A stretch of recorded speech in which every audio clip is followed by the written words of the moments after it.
favorite show, the Tonny and Tim Show. We're back again. I'm Tonny. And I'm Tim. Welcome back from that weekend of scintillating football. We had a lot of action. It was a weekend like none other. There were big games in each of the leagues that we brought to you. Before that, we had the preview, of course.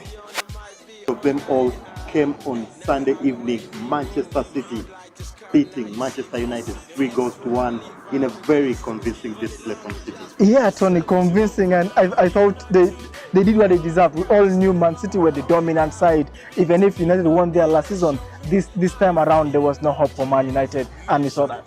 3-1. Yep. We talked about how the divide between these two teams. We talked about how Pep has moved, how far is both Manchester City side. Yep. Mourinho and Manchester United, they had won 2 games in a row. Before this particular game, they went to Juventus and won 2-1. We were starting to think that maybe that would reflect in the side, in the results against the big side. Yep. Manchester City though look something different from the rest of the clubs. They are a different animal, Tony. Any team that faces Man City here on knows that City is a better side. But you look at Mourinho's approach, Tony. I thought he started defensively. We mentioned in the show that Man United has to start a game on a high. But from the goal, you saw the United players retracting. They were defending. And I knew that this time around, if City get the first goal, United have no chance to come back. No. Very interesting there, City getting those 3 goals through David Silva. 1 goal that I think was a brilliant cutback from Bernardo Silva. They are confusing almost everyone in the box. A brilliant Aguero strike there that I don't think, you can't blame De Gea for this one. I think it was a thunderbolt. And of course we saw the late one coming in from Gundogan. Man United getting a consolation goal from Martial.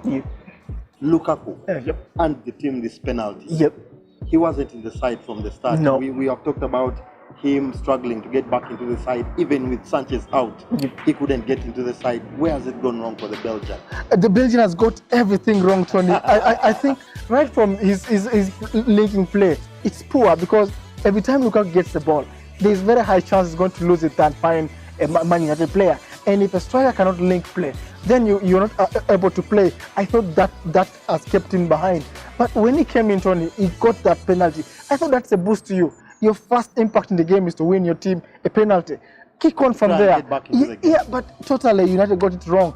Going back to the goals though, I thought Luke Shaw, Tony, he made a horrible mistake there. Because just before Sterling crosses that ball, he has a look at Bernardo Silva and he knows his bearings. But after that, he could not locate Bernardo Silva, and I thought that was horrible. The third goal, Tony, for Man City. Where was the defense? Where was the midfielders? Matic tracked him up the box and switched off. The thunderbolt, of course, with due respect to Aguero, I thought De Gea would have done something, but I will not blame De Gea for that, no. Very interesting there. Manchester City getting 3 super goals. We talked about the squad and the squad depth, the dearth of attacking options that Guardiola has at this model. With Mahrez, Bernardo Silva, Leroy Sané, Sterling, who is in very good form, Aguero, Gabriel Jesus. For Manchester United, like we talked about very shortly, Sanchez was on bench. Lukaku is on bench. Fellaini was in the starting 11. Explain to me that Fellaini pick. Yeah, Tony, Fellaini pick was, of course, Pogba was not there, and we all realized that Pogba was going to be a big miss, which surely became. So I thought Fellaini is going to play in for Pogba, with all due respect to other players. I don't understand. The 50 million signing in this game. Tony, I thought Fred is now lightweight. He's like the last option in the midfield.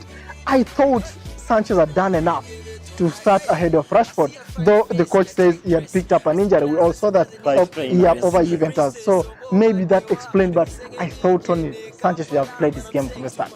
Very interesting there, of course. We've seen Martial and Rashford have not played spectacularly. No. They have played decently, but they haven't been so spectacular, especially in linking up with each other. We know how both of them favor the left side. Rashford has not yet convinced in number 9 role. I still feel he should try and play that number 7 role where Manchester United is lacking there. Very, very tough thing for Mourinho now. Still in 8th.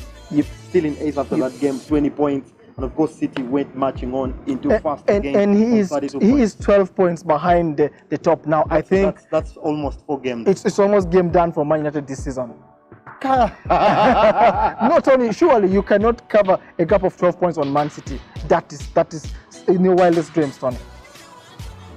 teams already saying Man U is out of the race. I don't think so. I think the season has a long way to go. Only 11 games played there. So there's still a lot of time to catch up. There's still a lot about December period that can get very, very difficult. And of course, who knows where Mourinho can take this team. After that, of course, that game ending 3-1 at the Etihad. Very, very brilliant game. We thoroughly enjoyed it here on the show. We'll be right back after the break with more of the results.